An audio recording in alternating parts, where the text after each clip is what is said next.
Let's go back to February 4th, 2006. 8-year-old me is in my basement at home, watching Cartoon Network's Toonami block, which I would often do at that age. Suddenly, a new show I've never seen before starts playing. A show with puppets?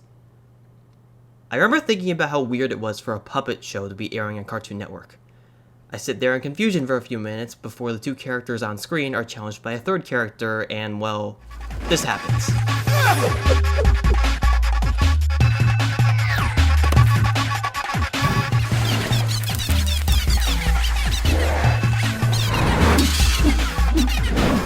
Sunsplit wheel kick!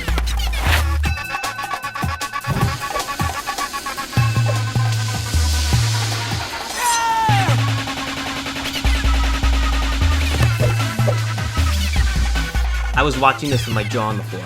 I had never seen anything like it. The fight scene was short, about a minute long, but whatever the show was had my attention from that point on. After it was over, I was staring at my screen and thinking, I have no idea what I just saw, but I want more. I was mesmerized. I tuned into the next episode, which ended on a pretty significant cliffhanger.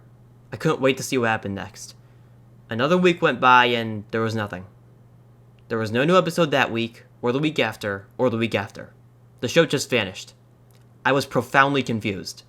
This was a new show that had literally just started and it was nowhere to be found. What I saw from it was so unique, I thought about the show often afterwards and wanted to learn more about it. There was only one problem. I couldn't remember what it was called.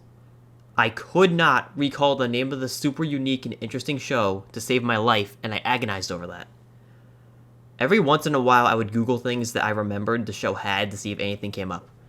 I remember trying things like Cartoon Network Puppet Show Ninja and Cartoon Network Puppet Show Samurai, but I was never able to find anything. Then, one day, I found it. I want to say this was in like 2010, I'm pretty sure I was in 6th grade at the time. I had finally found the show. It was called Wulin Warriors. I also found the reason the show vanished without a trace after airing 2 episodes.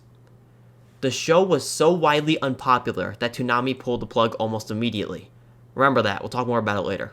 I had also discovered that in 2008, all 13 episodes that were produced were put on AOL Kids, which I had an account on. I watched about half the season before getting distracted with something, can't remember what, and I forgot about the show again. Then, well, AOL Kids shut down in 2012, and Wulin Warriors disappeared with it, leaving me wondering if I would ever see this series in its entirety.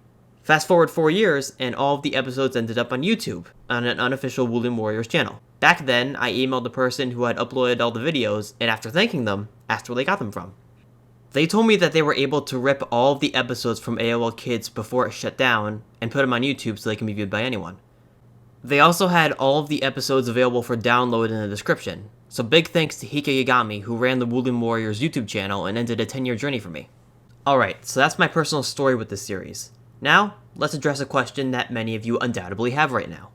What the hell even is Wulin Warriors? Wulin Warriors, The Legend of the Seven Stars, is an English edit of the 25th season of an extremely popular Taiwanese puppet show known as Peely, or Thunderbolt in English. So, yes, it actually exists.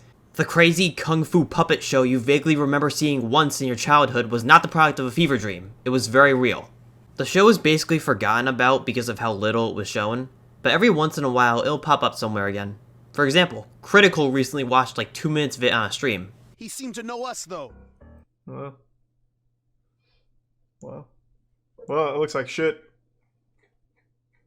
That looks absolutely fucking terrible, actually. Wulin Warriors was produced by Animation Collective, a now defunct animation studio known for shows such as Kappa Mikey, Speed Racer, The Next Generation, and that weird thumb wrestling show that was on a ton of different networks for like 5 years. This particular season of Peely, which is called Peely Heroes Battle of the Kings and aired in 2001, is 30 episodes long, each clocking in at about an hour in length. Wulin Warriors, on the other hand, is only 13 episodes long, or 14 because episode 8 is a 2-parter for some reason, and averages about 20 minutes per episode. Now, if you've heard anything about this show, I'm sure you heard something about it being embarrassingly awful and pretty much the worst thing Cartoon Network has ever aired. So is it really that bad? Yes. Yes, it is. It's fucking terrible. I guess the best way I can explain it is that sometimes it's so bad it's good, but most of the time it's so bad it just blows past good and goes back to being bad again. I promise you that whatever shitty anime dub you love to complain about has nothing on Wulin Warriors. Today, dear viewer, we're going to take a deep dive into one of the most ill-advised and bizarre kids shows ever made. So, before we talk about Wulin Warriors, we have to talk about Peely. Okay, so in Taiwan, glove puppetry plays are a huge part of the culture. The glove puppetry style originated in China during the 17th century and became a contemporary cultural cornerstone of Taiwan. Over time, these plays started evolving and becoming more elaborate to compete with other forms of media, like movies and TV. Eventually, these plays actually made their way to TV, and so programs like Peely and Jingang were born. Fun fact, both of those shows are made by members of the same family, believe it or not. And they're rivals, which is even funnier. Peely aired for the first time in 1985 and became one of the most popular shows in Taiwan.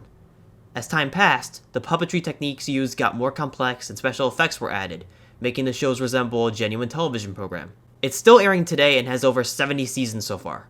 From that, I'm sure you've figured out that watching shows with puppets isn't weird in Taiwan. Pretty much everyone does it. It's like watching anime in Japan. Finding information on the behind-the-scenes events that led to Wulin Warriors is extremely difficult. But over the years, I've found some information that I will present in as coherent a manner as I can. Larry Schwartz, founder of Animation Collective, was probably responsible for this show being conceived due to his producer role and influence at Animation Collective. That's just a guess though, because I haven't been able to find any information on the pre-production at all. When Wulin Warriors was pitched to Toonami, Animation Collective emphasized that it was a massive foreign show that they were rewriting for American audiences. Toonami co-founder Jason DeMarco immediately thought this was a really bad idea, because it was, and Toonami were not interested in it. However, this was before Toonami had the final say in what programming they aired, so their head of programming pulled them aside later and asked what they thought about Wulin Warriors. The Toonami crew said they thought the show would be a total disaster and they wanted nothing to do with it. The suits ended up making the deal with Animation Collective anyway, since the asking price was so cheap. Toonami were pretty pissed off about this, as you can imagine. I'll let Jason himself describe what happened next. Right. So I remember distinctly them telling us, look, we're going to show it.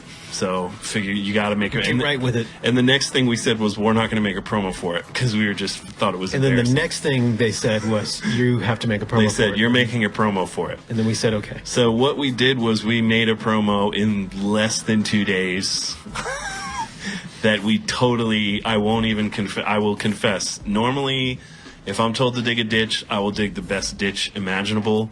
With this, I was so mad and bummed. I was just like, you know what? And I just kind of shat the bed on this promo. So, bad promo for a bad show. If you're wondering what the promo he was talking about looked like, here it is. Trained from an early age, these swordsmen are Wulin's greatest warriors. Now, they must defeat one of their own to save Wulin from destruction. Wulin Warriors, Saturday, February 4th at 8 p.m. Only Toonami on Cartoon Network. When the show aired, it had little fanfare and was universally panned by pretty much everyone who saw it. Plus, it seemingly pissed off the entire country of Taiwan. Wulin Warriors was so notoriously bad that people from Taiwan created accounts on English forums telling people not to judge Peely by what they saw on Toonami. So from day one, Toonami hated the show and probably used the poor reviews of the first 2 episodes along with the righteous anger of an entire country as an excuse to cancel the series early just to get rid of it. The crew behind Toonami consider airing Wulin Warriors to be one of their biggest mistakes, though Cartoon Network's executives forced their hand, so it wasn't like they could do much. But like I said before, that wasn't quite the end for Wulin Warriors. It turns out Animation Collective was the leading multi-platform content provider for kids and teens to America Online, which explains how Wulin Warriors ended up on AOL Kids until its shutdown. So that's a brief history of Wulin Warriors based on what I've been able to find. Now, it's time to turn our attention to the show itself. Okay, fair warning. I'm going to be discussing the show in its entirety. That includes all of the episodes that didn't air on television. So, if you, for some reason, care to experience the story of Wulin Warriors, this is your disclaimer that spoilers are ahead, and I suggest coming back after watching all of the episodes on YouTube. First, I'll give a basic summary of the story as best I can. Buckle up, folks. The Wulin Warriors are the local protectors of Wulin, the country the show takes place. They were all orphans who had been trained from a very young age in various fighting styles by the Oracle, their mysterious and omniscient sensei, at his mountaintop academy. At the beginning of the show, there are 3 Wulin Warriors, Lone Sword, Scar, and Phoenix. This trio, despite their youth, are stated to be some of the most skilled swordsmen in Wulin's history. Now, there's about to be a time of upheaval in Wulin. Scarab, an ex-Wulin warrior who was banished by the Oracle because he failed a test of compassion, has spent his years in exile building up a network of thousands of ninjas, spies, and warriors known as the Underworld to defeat the Oracle and the Wulin Warriors. Scarab is doing this with the end goal of getting revenge on the Oracle for exiling him and taking over Wulin. So, because the Wulin Warriors have no chance on their own against Scarab's massive army, the Oracle sends them on a quest to enlist the help of the Stars, 7 extremely powerful mystical warriors who had saved Wulin hundreds of years before, represented by 7 prominent stars that make up the Great Dragon constellation. Hence the subtitle, Legend of the 7 Stars. The names of all the stars are not known because they aren't immortal and pass their powers on to their children, so the original stars are long dead. But, the Oracle is able to give Longsword and Scar the name of the first and weakest star, a mercenary named Rainbow. The two go to tell Phoenix. However, unknown to them, Scarab was able to poach Phoenix from the Wulin Warriors by preying on his insecurities over being treated as lesser than Longsword and Scar by the Oracle.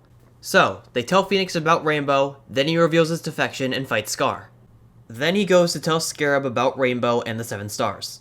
As Longsword and Scar set off to find Rainbow, Scarab sends Phoenix after her as well. As they're looking for Rainbow, Longsword and Scar meet the Healer, a wise old man who can see the future or something. As Scar scouts ahead, the Healer tells Longsword to stay with him for a moment. The Healer then tells Longsword that he's destined to become a fallen hero. They find Rainbow, who, after telling them the name of another star, Crybaby, I swear I'm not making that up, that's literally his name, catches a spy of Scarab's listening in on their conversation and takes off after him.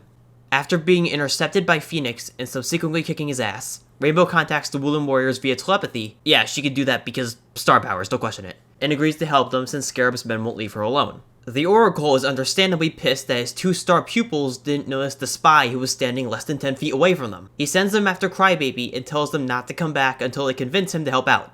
Both sides now know that Crybaby is a star and race to find him. One of Scarab's diplomats finds Crybaby first and tries to convince him to join the Underworld, but he ends up pissing Crybaby off and fails miserably. Some Underworld ninjas then attack Crybaby, but he subdues them and recruits them for himself. The Wulin Warriors come by and Longsword is forced to fight all of Crybaby's ninjas on his own as Scar watches. He wins anyway, causing Crybaby to throw a shit fit and join Scarab.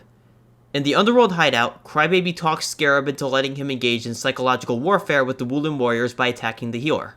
After the Healer is found and cornered, however, Scar comes in out of nowhere and the two fight the Underworld soldiers together. As Rainbow watches the fight via telepathy and broadcasts it to Longsword, which is another thing she can do by the way, the Oracle just materializes in the middle of the battlefield and orders the fighting to end. The Oracle then rips Crybaby a new asshole for being a whiny bitch and reveals himself to be Oriel, an old warrior who led the stars to safety after the people's trust in them evaporated because dumb reasons. This obviously blows Rainbow's mind, but Crybaby, because he's a dick, doesn't really care and tries to kill the Oracle with his men. The Oracle then blows up and sends everyone flying. Scar regains his composure and walks back to the battlefield to find the Oracle in some kind of coma and convenes with Longsword and Rainbow regarding their next move. Scarab is contacted by Bright Road, the assistant of Wraithstar, the third of the 7 stars, who demands to speak to Crybaby. Bright Road tells Crybaby that he must send his best warrior to spar with Wraithstar to prove the strength of the Underworld, so he and Scarab send Phoenix to fight him. They tussle for a bit, and Wraithstar walks away once he has seen enough. Scar goes back to watch over the Oracle and the Healer shows up. He explains that he and the Oracle used to be good friends, but they drifted apart as they took separate paths in life. He tells Scar that the same thing is happening to him in Longsword and convinces him that the Wulin Warriors are destined to disband. He also gets him worked up over the fact that Rainbow didn't tell him that Wraithstar was found. In the meantime, Bright Road contacts Rainbow and says Wraithstar wants to meet Longsword for a fight. The two duke it out, and afterwards, Bright Road tells Rainbow that Wraithstar still hasn't made a decision about who to align with. He organizes a fight between Longsword and Phoenix to settle it. The two meet and do battle. Meanwhile, Scar vents his frustrations about being kept in the dark to Rainbow, who is taken aback. As Longsword and Phoenix fight, Scarab sends a warrior named Owl after Rainbow. Bright Road ends the fight prematurely, saying Wraithstar thought that Longsword and Phoenix were both equals in combat, so he decided to help out both parties by giving them the name of the next star, 4-Point, an old swordsman and the oldest current star, who runs a monthly fighting tournament that he always takes part in himself, winning every single time in the past 86 years. Yes, you heard that right. Scar's frustrations with Longsword doing everything himself lead him to challenge Longsword to a fight to prove he's just as capable. Longsword refuses to fight Scar and tells him to go win the tournament and find 4-Point himself to show that he trusts Scar's ability and sees him as an equal.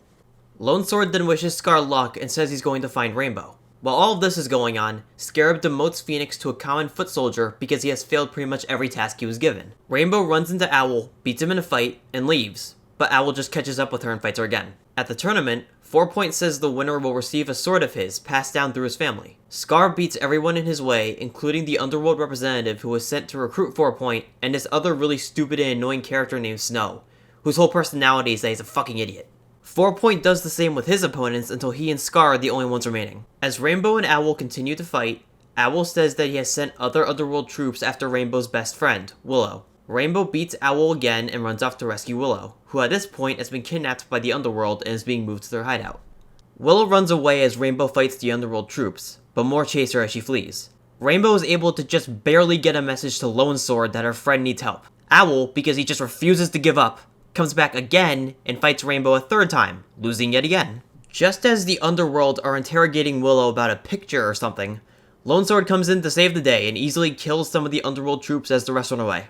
Unfortunately, the ninjas from the Underworld were using poison blades, so Lone Sword starts shaking and sweating like crazy. After observing Owl's failures, Scarab sends a warrior to fight him as a warning, which stuns and frustrates Owl, and he wants to fight. Lone Sword eventually starts hallucinating, and Willow talks to him in his dreams. She tells him that she can somehow read his mind while he's sick, and tells him to protect her for as long as he can. She explains that there is also another war happening in the stars, and that the forces of good and evil are equally matched and have been fighting for pretty much an eternity, and that she's like the bridge that connects both of them. Ugh. Anyway, she reveals that she's a star who maintains the balance of good and evil, so she can't use her star powers to protect herself. She also says her time is coming to an end, which means the balance will be out of whack, which means until another star fulfills her role, anything can happen, including the Underworld being destroyed. But that can't happen until the time is right. I don't know. Not even Lone Sword knows what's happening at this point. I'm so confused. She also cures his illness and wipes his mind to the conversation that just happened, making the whole scene pointless. As he prepares for his fight with 4 Scar is coached by Rainbow on what to expect from the oldest star. And of course, Owl finds Rainbow and squares up yet again. My guy, you lost 3 times. Just take the L, Jesus. This is shown from Scarab's point of view, and you don't see the actual fight because his magic screen thing malfunctions, and when it's fixed, Owl is standing all by himself and Rainbow's gone. Scar and 4 start duking it out, while Scarab tells Owl off for getting BTFO'd by Rainbow 4 times, and he sends a battle orb to fight her instead. The orb nearly kills her before Owl comes by and scares it off, defecting from Scarab in the process. 4 pushes Scar to his limit and wins the fight. As Scar gets up, 4 is so impressed by him that he offers to let the fight continue for higher stakes. If Scar wins, the two can discuss the 7 stars. If 4 wins, he gets Scar's soul.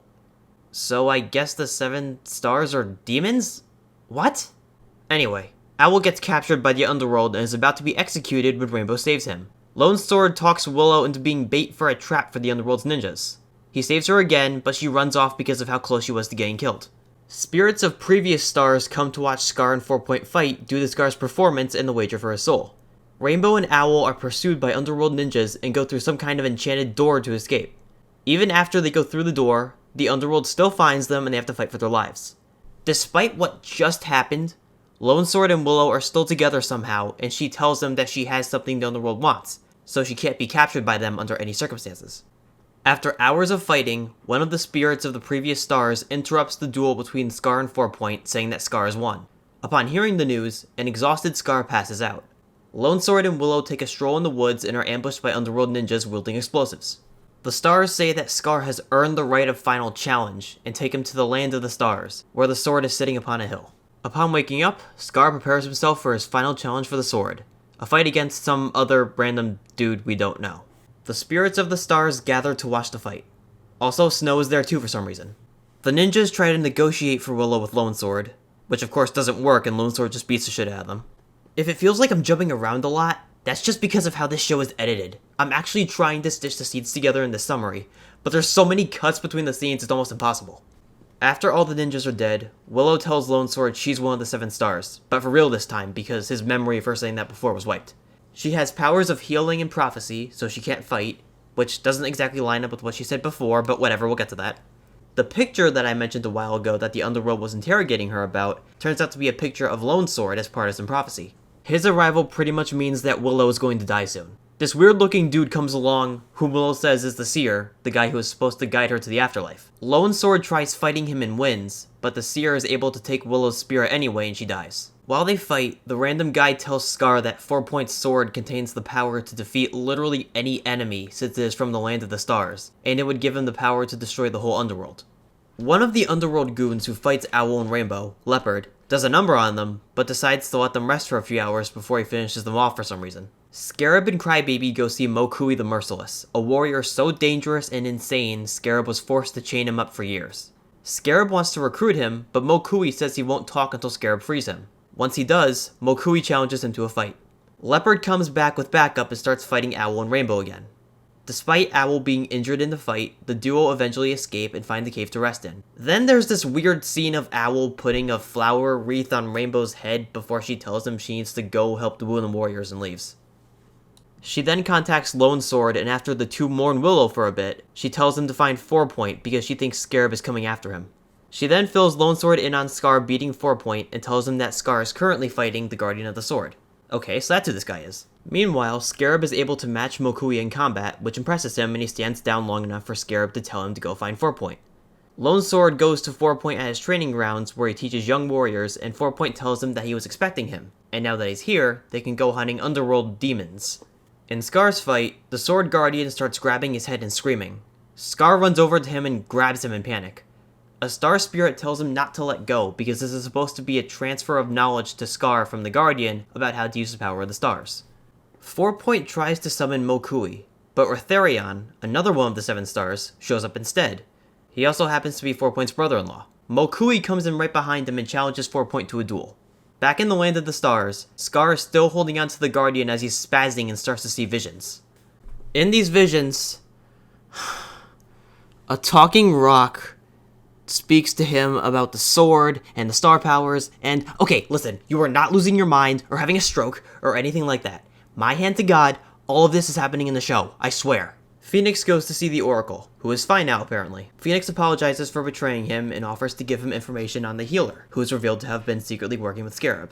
The Oracle tells Phoenix that he hurt the other Wulin Warriors much worse than him, and says that if he can earn the forgiveness of Lone Sword and Scar, he can be brought back into the fold. He also tells Phoenix that he is aware of what the healer has been doing and has summoned him already to face his fate. The healer shows up and the Oracle confronts him for trying to sabotage the Wulin Warriors. As Mokui and 4-Point fight, Lone Sword and Retherion are ready to start dueling too, but before they can, Crybaby interrupts and tells Mokui and Retherion they need to go back to Scarab. Lone Sword goes off to find Scar, who is still talking to the rock. The Oracle explains to the healer that he was still able to see the events that took place while he was paralyzed, including the healer trying to turn the Wulin Warriors against each other, as well as him reporting to Scarab in the underworld. The Oracle imprisons the healer in an energy jail cell thing. 4-Point comes by to the Land of the Stars to watch Scar try and obtain the sword, and the Land of the Stars is attacked by the underworld ninjas. Phoenix finds Lone Sword, who immediately attacks him. The Rock tells Scar that the fight and transfer of knowledge have made getting the sword his right. As he tries to convince Lone Sword he is through with the underworld, ninjas come by and kill Phoenix. 4-Point and the Star Spirits fight the ninjas while some random underworld dude tries to take the sword and gets knocked off the mountain by Scar. Lone Sword mourns Phoenix and says his goodbyes before swearing that he will avenge him by beating Scarab. He then sees a vision of the sword Scar is fighting for and heads to the Land of the Stars. Scarab arranges for Rainbow to have an accident, it doesn't even show what happens to her, and sends Crybaby, Mokui, and Retherion along with a bunch of ninjas after her to lie in wait for Owl. Scar and the underworld goons start fighting over the sword. As Scar starts to waver after countless days of non-stop fighting, Lone Sword saves him at the last second. Scar is so tired that he tells Lone Sword he can fight the goon for him. Lone Sword happily obliges and tells Scar to go after the sword. Owl finds Rainbow, who looks like she was poisoned. He picks her up and starts running with her. Soon after, the Underworld's finest show up, and cue fight scene. Okay, so this is when all hell breaks loose. There's like 4 battles going on at once with constant jumps between them. Scarab sees Lone Sword fighting his henchmen and Scar about to get the sword and heads for the Land of the Stars to get it himself. He gets there and kills his man for failing him. Lone Sword and Scarab then start their epic final battle as Scar makes his way to the sword. As he reaches it, Lone Sword finally kills Scarab. Scar uses the sword to kill every underworld soldier that's still fighting. With the fight over, Rainbow wakes up to Owl giving her water and the other characters celebrate. Lone Sword and Scar go back to the Oracle, all excited that they won the battle. It also seems like they've completely forgotten about Phoenix dying at this point. The Oracle tells them that releasing the sword may have unforeseen consequences. The Legend of the Seven Stars says that the sword is a beacon that has an attachment to the Lord of the Stars. It was keeping him imprisoned after he went mad with power, so now that it's out of the mountain and broadcasting its location to him, he's gonna come back and try to take over Wulin. The Oracle says that all they can do is hope that this is in fact just a legend and enjoy the new era of peace in Wulin. Yes, it ends on a cliffhanger. They were that confident they would get renewed for another season. Now that you're caught up, let's move into critique and talk about one of the biggest issues with the show, the writing. There are so many plot holes, inconsistencies, and just general poor storytelling decisions, I'm not sure if I'll be able to remember them all. It should also be noted at this point that the plot is not the same as the one told in the original Peely season. So even though they're using the same footage from season 25, they're telling a completely different story. This results in a whole lot of weirdness that you will see later. One consistent problem that drags the show down is its dialogue. Some of the characters just don't sound like real people. Will protect you, Phoenix, as if I need protection from my own soldiers. Of course, another major reason the dialogue sucks is the show's humor, and I use that term very loosely. If you know about Wulin Warriors, you're probably aware of this infamous joke. You know what this means? Pizza party? No, it means we must return to the academy. To eat pizza? What? No, to consult with the Oracle. The Pizza Oracle? There is no pizza Oracle, Scar. So you keep telling me. Yes, that's the level we're dealing with. It's impossible to talk about the comedy, again using that term loosely, in Wulin Warriors without talking about Scar. Scar's quips and jokes fall flat at best and are unfathomably bad at worst. When we Was it when you were kissing him on the butt? Very funny. Butt kiss? You like to kiss butts. I will honestly punch you, Scar. Other times he doesn't even make jokes. He just says completely random shit that isn't funny and serves no purpose. Wulin Warriors, Scar and Lone Sword. Lone Sword's okay, but Scar is much better! I don't want to get too into that here because I have a section dedicated to characters coming up. The humor in the show that doesn't involve Scar isn't much better. First, I need to stretch. Ooh, my shoulder bone's connected to my neck bone. My neck bone's connected to my head bone. I believe I might be stuck. Interestingly, the dialogue quality varies from character to character. While characters like Lone Sword and Rainbow have dialogue that I would say is competent and acceptable, characters like Phoenix, Scar, and Owl have some really, really bad lines. Scarab, he got to you! Silence! That's Lord Scarab to you. I tell you, you fight like a girl, but that would be an insult to every other girl. Have you talked to 4 Point yet? Yeah. Actually, I'm just about to kick his butt. It almost feels like some characters were written by different people. Every episode up to 8 Part 1 was written by Conrad Klein, but then Dave Killen is the writer for 8 Part 2. Then it goes back to Klein for 9 and 10, then the last 3 episodes are written by Lauren Kruger.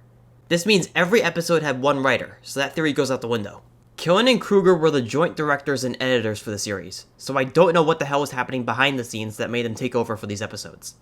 I will say that I think the episodes written by Klein are noticeably worse than the few that weren't written by him, especially in terms of dialogue. Killen and Kruger's episodes have the characters sound more natural, the humor doesn't quite fall as flat, and most of the fight scenes make sense. They're still bad, they just have more going for them. To elaborate more on that last point, Wulin Warriors has this really bad habit of throwing in random fight scenes that have no reason to be there. For example, Rainbow will tell Lone Sword and Scar a story about some guy that pissed off one of the stars and fought them, and then they'll show an edited fight from Peely without any more context. Killen's episodes are terrible when it comes to this. There are 5 fight scenes in his episodes that don't have any point and don't belong there. I think the worst example of this is when Crybaby makes 2 of his men fight as proxies for him and the healer for, no reason. Oh, come on, it isn't even the same time of day. It's fucking dark now! In contrast, the other episodes combined only have 2, and these are at least slightly more relevant to the story. I would be okay with the random fight scenes if they only happen once or twice, but 7 times? It just tells me they knew kids watching would have a short attention span, so they made sure there was at least 1 fight scene every 5 minutes. Because of the random fight scenes that aren't connected to the story, it feels like they had a fight scene quota. Every episode has at least 3 fight scenes no matter what, and that's for the scenes as wholes, not factoring in the cuts to other scenes in the middle of the fights. There are, by my count, 54 fight scenes total.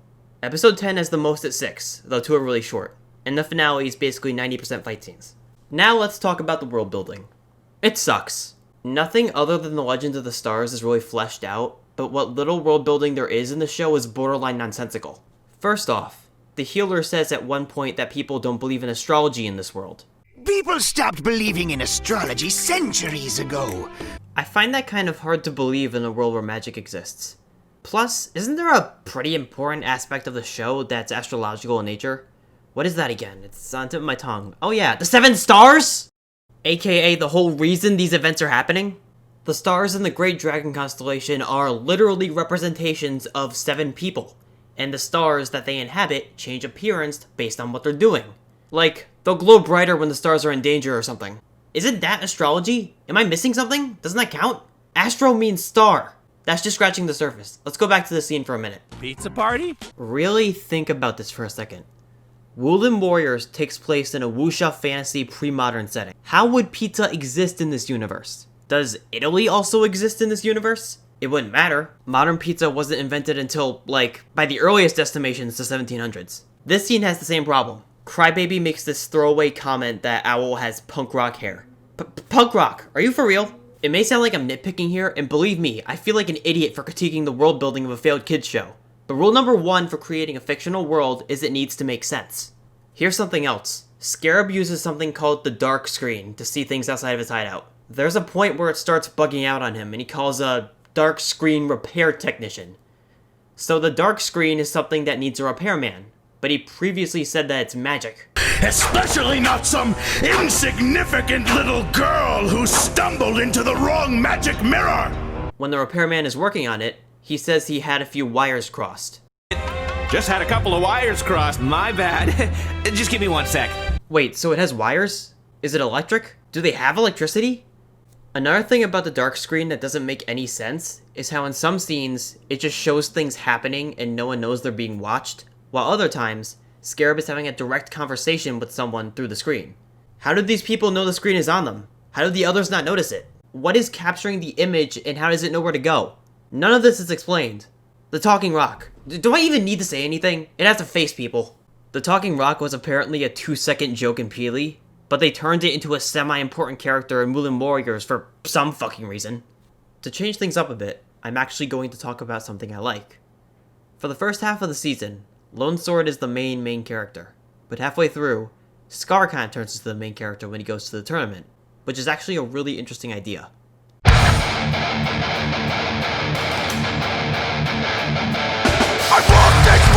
Lone Sword is said to be the best of the Wulin Warriors, so having him defer a super important task to Scar, and having Scar serve as the main protagonist for a bit while he goes off on his little side quest with Willow, makes for a neat change of pace and subversion of expectations. Speaking of which, we need to talk about Willow.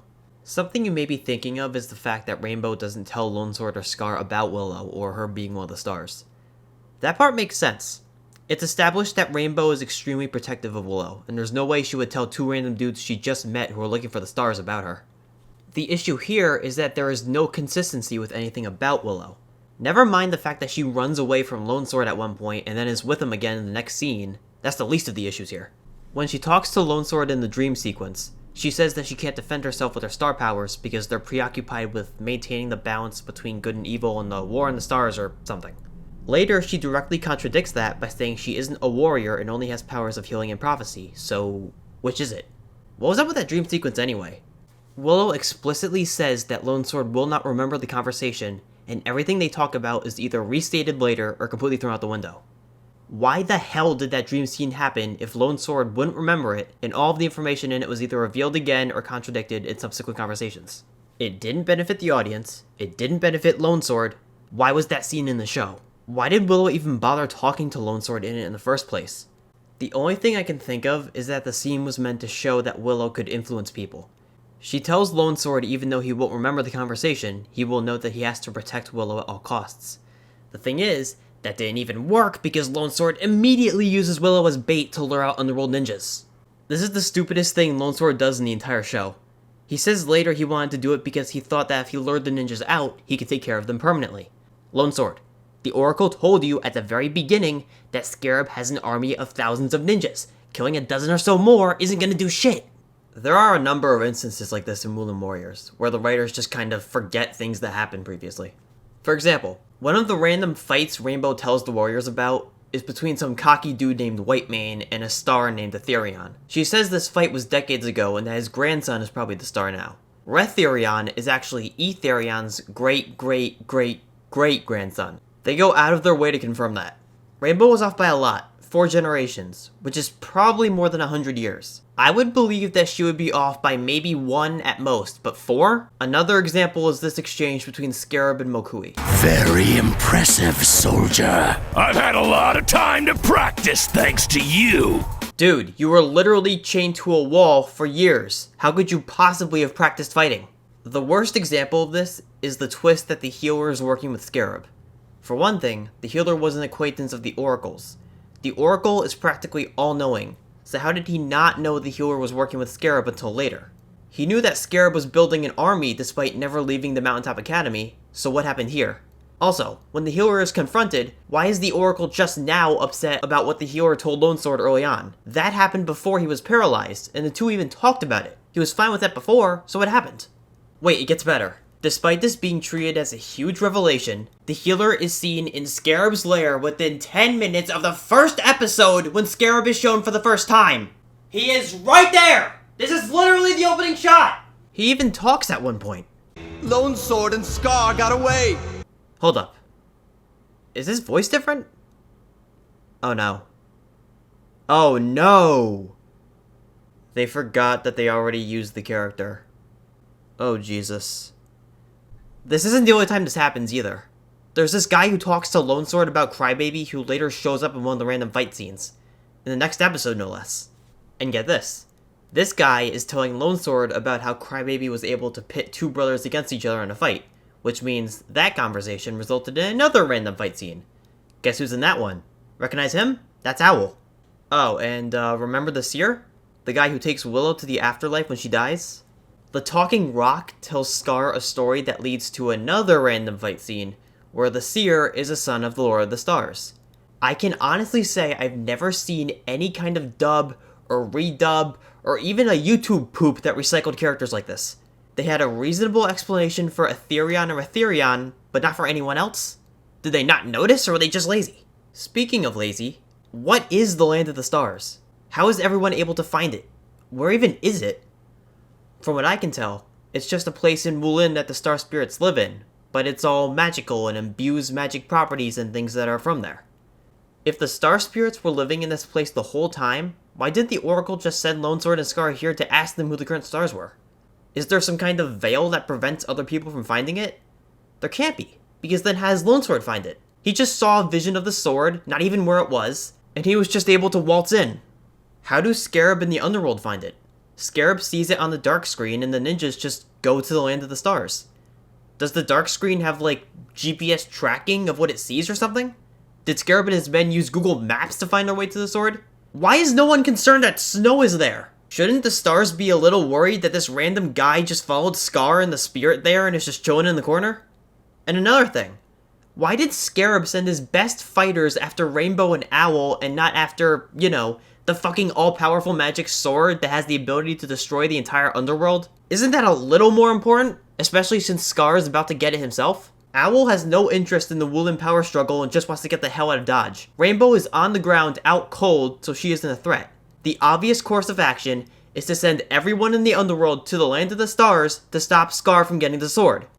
Unless this was meant to show that Scarab is a fucking idiot, which I highly doubt for a variety of reasons, this is atrocious writing. While we're on this, how in the jumping monkey fuck is Owl, who has repeatedly gotten his ass kicked by Rainbow, the weakest of the 7 stars, able to fight 2 other stars and Mokui at the same time? And how is he able to hold them off long enough for Scar to Thanos them out of existence? How? How? Let's just move on before my head explodes. The first thing I'm gonna say when it comes to characters is some of their names are just dumb, particularly when it comes to the main characters. Furthermore, the reasons for their names are also really stupid.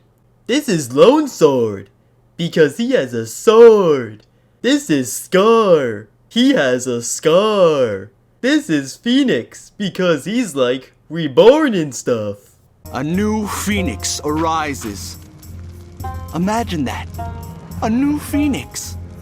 One that's stronger, more powerful, ready to shed the false promises of its past. There are all these minor characters who you see once or twice that have cool-ass names like Whitemane, Halo, and fucking Sword Demon, but the best they could come up with for the main characters was Lone Sword and Scar. On that note, everybody has these elaborate names that fit the fantasy theme, but the spy for Scarab who Rainbow feuds with is just named Morwin, and I think that's hysterical for some reason. And let's not forget about Crybaby, he takes the cake for worst name in the show. As for the characters themselves, they fall into two camps for me. Ones who I don't have much to say about, and ones I have a lot to say about, and little, if any, of it is good. Lone Sword falls under the former category. Not much to say, your typical young hero character. Fearless, skilled, caring, loyal. He's the kind of guy you would want as a friend. Scar, on the other hand, oh boy. I can't overstate how obnoxious he is. An overwhelming majority of the bad comedy in Wulin Warriors comes from him. Hey, you know what I was thinking? If I was one of the 7 stars and I had a star in the Great Dragon constellation, I'd want my star to be in the part that symbolizes the dragon's butt. Scar! Hey, did I ever tell you about this one time I found an owl in my yard? I threw a shoe at it and then it started convulsing like bark, bark. Then it ate the shoe. Enough! You'll draw attention. Right, sorry. Rainbow! Where are you? Scar, enough! Like I said before, Scar's humor tends to alternate between really bad jokes and quips and him just doing random annoying shit for no reason. Fighting tournament, Scar's gonna win it. 4 foot too old, even if he's a star. Young man, would you please be quiet? Oh, sorry. Did I interrupt your nap time? Oh, by the way, if Scar sounds familiar to you, that's because he's voiced by Sean Schemmel, as in the guy who voices Goku. I think that actually might be the only reason he isn't even worse. Some of the jokes almost work because of Schemmel's delivery. Hey, any sign of Rainbow yet? Is Rainbow a kind of tree? No, she's a person. Then no. Yow! What was that? Sounded like Crybaby to me. Oh, great. He's a screamer. Why can't he be the kind of guy who cries quietly to himself? You know, like you. I'm just saying, if my name was Crybaby, I'd have it changed to something awesomer like Archibald or Dr. Face. A few more things to note about Scar. He's one of the most popular Peely characters. He's also a mute in Peely. He doesn't talk. Animation Collective decided to take one of Peely's most iconic characters, which is in no small part due to his mutism, and turn him into not only a character that speaks, but a jokester that never shuts the hell up. Know what's weird, Scar? You make a lot of jokes, but you aren't the least bit funny. This explains why his body language never matches up with anything he says. Fighting tournament, Scar's gonna win it! I'm sure you can imagine turning a serious, silent protagonist into a wisecracking Goku did not go over well with Peely's fans. He does actually have some character development. He becomes more determined after Crybaby nearly kills the Oracle and, despite still being an overbearing jackass, does take his role in the show's events seriously. Next, Phoenix. He's boring. Though his arc is not terrible. It makes sense that Scarab would be successful in using his bitterness towards being treated as the inferior Wulin Warrior to turn him.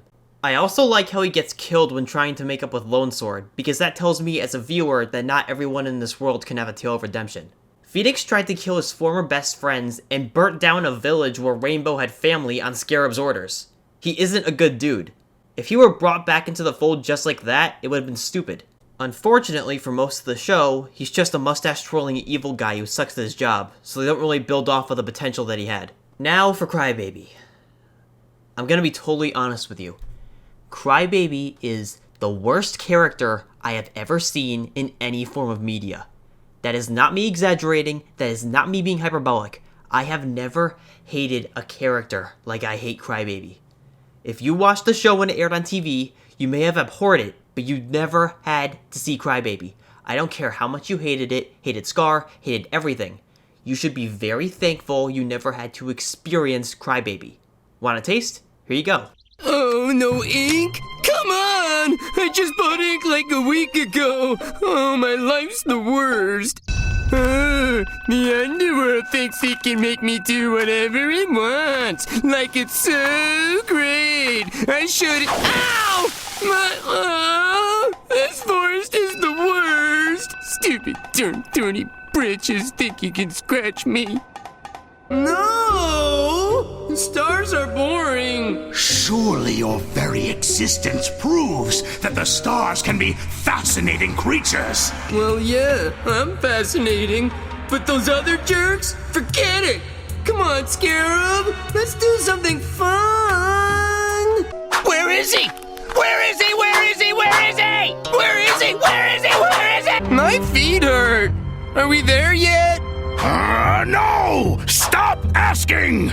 You wanted to come along, remember? But this is boring! Why can't we do something fun? Like hurt people? What are we doing here anyway? You promised me a good time! That's it.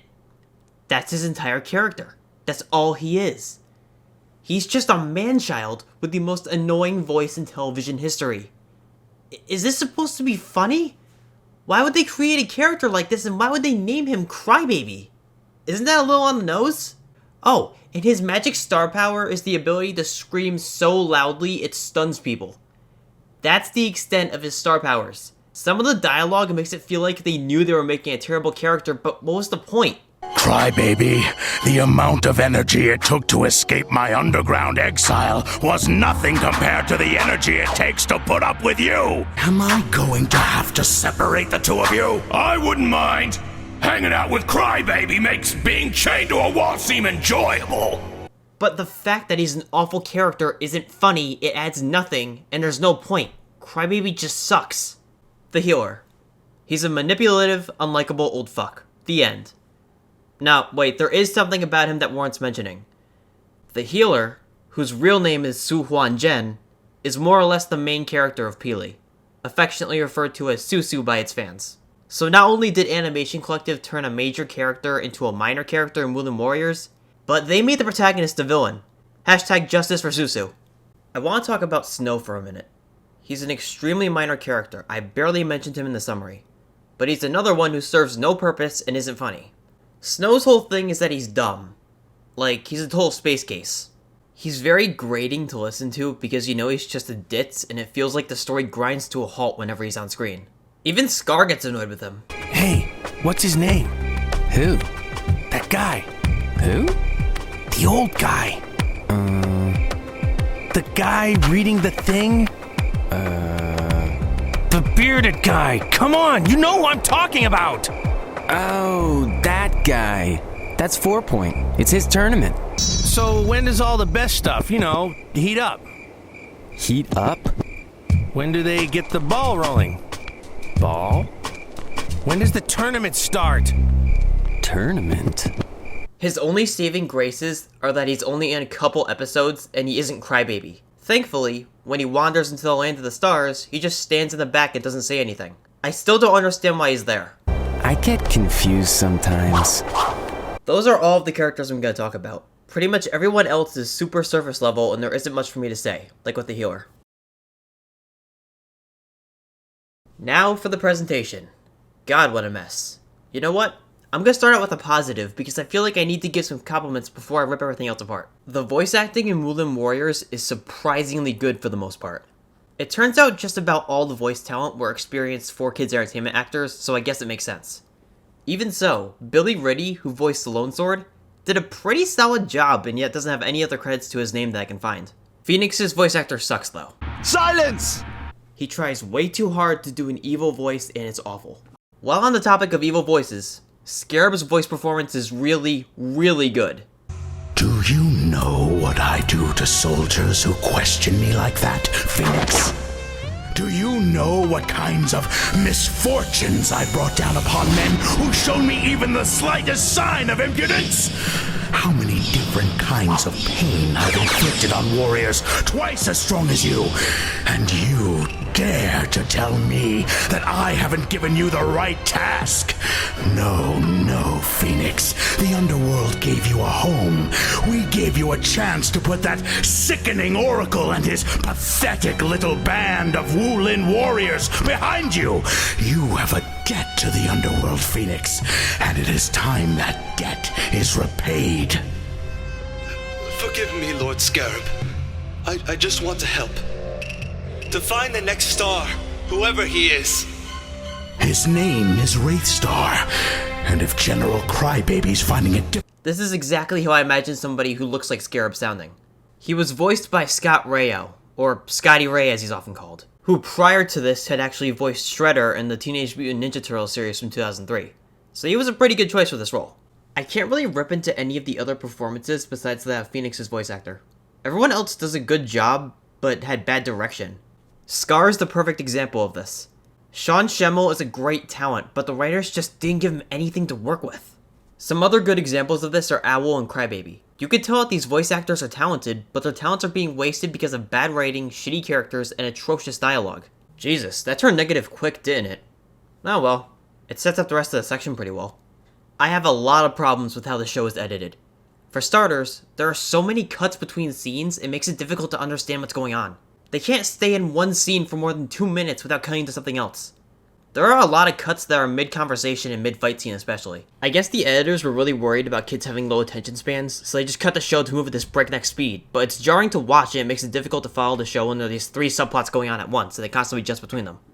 Here's an editing issue I'm absolutely stunned by. Despite season 25 of Peely being huge, there is a ton of footage that is reused over and over in Wulin Warriors. As if that wasn't bad enough, footage of Scar and 4 Point's fight is repeated from episode 9 to episode 10. And a fight scene in episode 7 is literally almost entirely a repeat of the first fight scene of the show. Animation Collective had 30 hours of footage and cut Wulin Warriors down to 5. So why is there so much repeated footage? To make things worse, when the footage isn't repeated, and even sometimes when it is, it often has some sort of continuity error. For example, some of the repeated footage is mirrored, so the scar on Scar's face will flip. Some scenes will change from day to night instantly. It happens twice in this scene. During the first fight between Lone Sword and Phoenix, Lone Sword's outfit changes instantly. Side note here, there's an early scene where Lone Sword changes clothes that is explained by Rainbow telling him to disguise himself to avoid detection in an underworld controlled area. But for the rest of the season, Lone Sword switches between that outfit and his other one, sometimes mid-scene like you just saw, so everyone knows it's him anyway. Why couldn't they just not address it? Maybe Lone Sword has multiple outfits, like most people. I'm much more concerned with why and how Lone Sword changes clothes instantly. Over here the footage is reused and the time of day changes. It changes from night to day in the middle of this fight scene. There are 2 possibilities I could think of. Either the editors were so incompetent they didn't realize all of these continuity errors, or they just didn't care. Either way, this is awful. Another thing that I touched on a bit before is how the body language and actions of the puppets don't always match the dialogue. Oh, I just figured you already entered the tournament and won it and found the rest of the stars and fixed everything all by yourself. What? Who is it? Relax. They're gone for now. You saved me. Thank you so much. Some of this was unavoidable due to the changes they made to the story and characters, but some of it easily could have been re-edited to make more sense. The way they chopped up the original Peely season and put it back together into this incoherent mess with mirrored and repeated footage is probably the worst thing about Wulin Warriors. One thing visually that is unintentionally hilarious is some of the characters make kung fu motions with their hands while in casual conversation, even with sound effects. The winner of the tournament will be awarded a very special prize. That new fighter, who is he? Some guy. I think his name is... Snow? That's your name. So who won? Interestingly enough, none of them. What? After all that fighting? Man, if that were me, I'd be really mad. I'd feel like fighting somebody, for sure. I guess the crazy hand movements are Peely's fault, but the sound effects are on Animation Collective. Then again, pretty much everything in this series has been decontextualized, so who knows what they were doing in the original Peely scenes. I don't know if you were able to tell from the audio I have in this video, but Wulin Warriors has a very strange soundtrack. It's heavily influenced by drum and bass as well as hip-hop, which, needless to say, doesn't fit the Asian medieval fantasy setting. Some of it honestly isn't bad, it just doesn't fit. Some tracks sound like they would fit a cyberpunk setting well.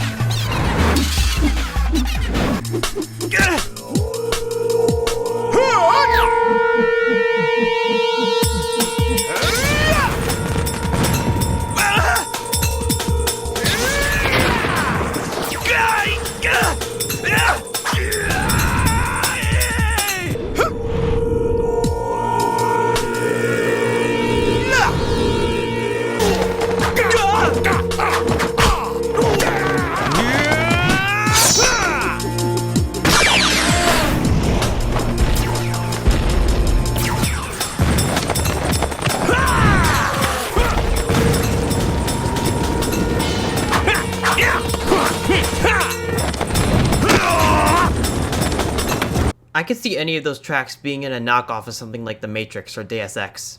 Maybe minus the Tuvan throat singing in the second one. Although there are a few tracks that are just bad.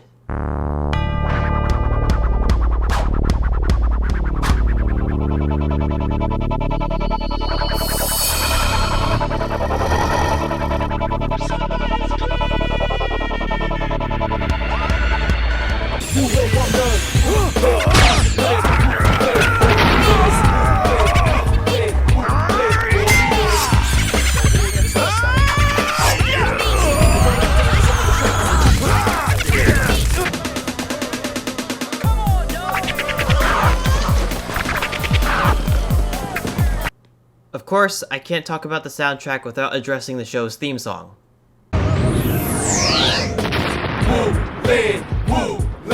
Wulin Warriors. I'm Lone Sword with my training brother Scar. We on a mission to try to find the missing 7 stars. So Wulin, but Sheriff is bent. I'm ruling the land. Grab the Wulin sword in my empty hand. They honestly thought this Wu-Tang Clan knockoff bullshit was a good idea.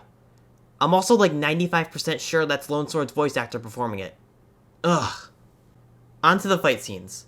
The fight scenes are without a doubt the best thing about Wulin Warriors, and they have almost nothing to do with Animation Collective. Judging by how Wulin Warriors is cut, Animation Collective probably even ruined some fights by repeating footage and using other footage to change the outcome to fit their story. The puppetry is superb, the scenes themselves are exciting, respect to the puppeteers who perform these. Oddly enough, when characters are fighting, they yell move names like they're casting spells or something. Devil Spot!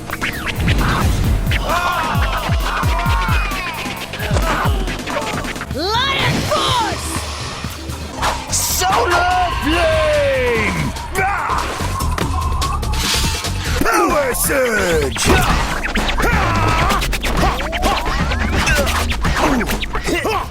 Spinning Top! Coiling Cauldron! Blazing Voltage!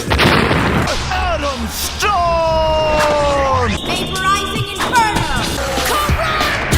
Double Thrust! Spinning Top!